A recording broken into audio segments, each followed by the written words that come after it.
Hello friends, welcome to the unique university. दोस्तों, आज का टॉपिक है साइबेरिया। तो आइए जानते हैं।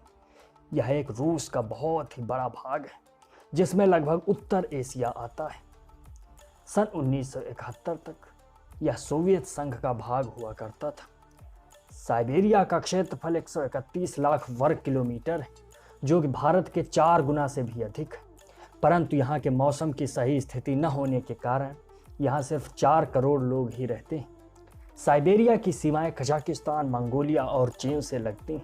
साइबेरिया का इतिहास बहुत पुराना है। लगभग 25 से 50 करोड़ वर्ष पहले साइबेरिया में बहुत से भयंकर ज्वालामुखी विस्फोट हुए थे, जो कि करीब 10 लाख साल तक चलते रहे। माना जाता है कि इसकी वजह से पृथ्वी पर उपस्थित 90% जीव जातियां मारी गई थी। साइबेरिया की पठारी भूमि ज्वालामुखी के लावा से बनी हुई है। साइबेरिया में मनुष्यों की उपस्थिति के प्रमाण लगभग 40,000 साल पुराने हैं।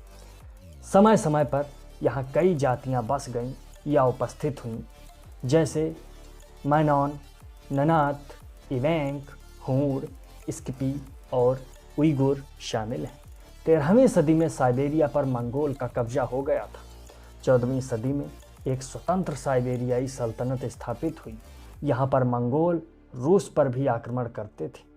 16वीं सदी में रूस की शक्ति बढ़ने लगी और पूर्व की ओर फैलने लगे। पहले सैनिक, व्यापारी, फिर धीरे धीरे लोगों ने यहाँ किले बनाने शुरू कर दिए थे। 17वीं सदी तक रूसी लोग फैलकर प्रशांत महासागर तक फैल चुके थे। सन 1709 साइबेरिया की कुल रूसी आबादी 2,30,000 की आसपास थी। 19वीं सदी तक साइबेरिया बहुत ही पिछड़ा और कम जनसंख्या वाला क्षेत्र था। यहाँ रूस की सरकार अपने कैदी भेजा करती थी, क्योंकि बर्फीले मैदान को कोई कैदी पार नहीं कर सकता था।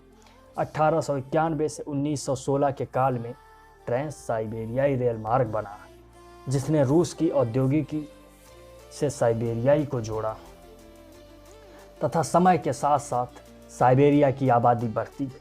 यहाँ भारी मात्रा में धातुएं, कोयला तथा अन्य पदार्थों को निकाला जाता था। यहाँ कैदियों को रखने के लिए बड़े बड़े अड्डे बनाए गए थे, जिन्हें गुलाग कहा जाता था। इन गुलागों में लगभग 1.4 करोड़ लोगों को भेजा गया था। ऐसा माना जाता है कि पर्याप्त मात्रा में खाना न मिलने के कारण यहाँ लगभग 5 लाख से अधिक कैदियों ने दम तोड़ दिया था। यहाँ पहले सोवियत संघ को शक की नज़र से देखने पर पूरे समुदाय को भी साइबेरिया भेज दिया जाता था। साइबेरिया का मौसम बहुत ही ठंडा है। यहाँ सिर्फ 1 महीने गर्मी पड़ती है। साइबेरिया की लगभग आबादी दक्षिण भाग में साइबेरियाई रेल मार्ग के पास रहती है। यहाँ सर्दियाँ तो सख्त रहती ही हैं। बस राहत की बात यह है कि 4 महीने का गर्मी का मौसम होता है, जिसमें अच्छी फसल उगाई जा सकती है। यहाँ जनवरी में टेम्परेचर -15 डिग्री सेल्सियस तथा जुलाई में औसत 16 से 20 डिग्री सेल्सियस रहता है। यहाँ की काली मिट्टी बहुत ही उपजाऊ होती है, जिसे चनोंजम कहते हैं।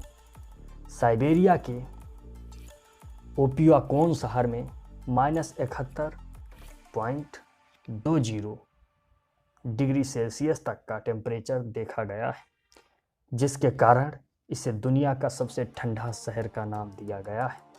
यहाँ की जनसंख्या घनत्व केवल 4 व्यक्ति प्रति किलोमीटर स्क्वायर है।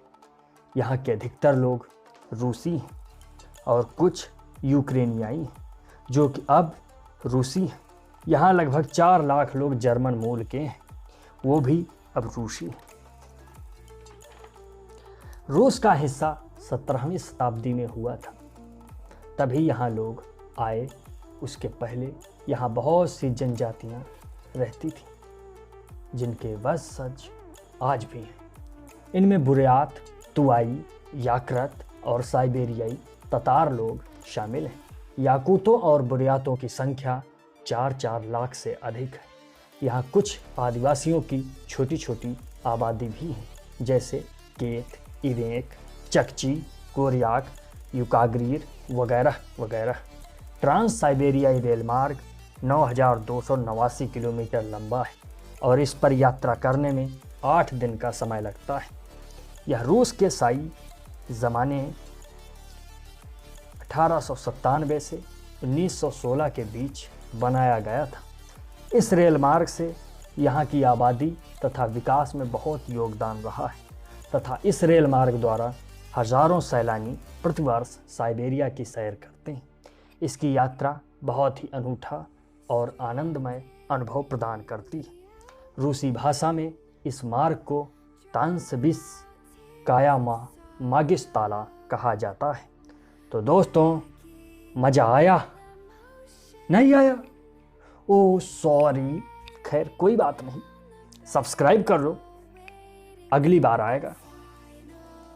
तब तक के लिए चलते हैं, मिलते हैं एक नेक्स्ट वीडियो में। और हाँ, अगर आपको कोई अच्छा सा वीडियो चाहिए तो कमेंट करके ज़रूर बताएं, हम उसके बारे में ज़रूर वीडियो बनाएंगे। तब तक के लिए जय हिंद।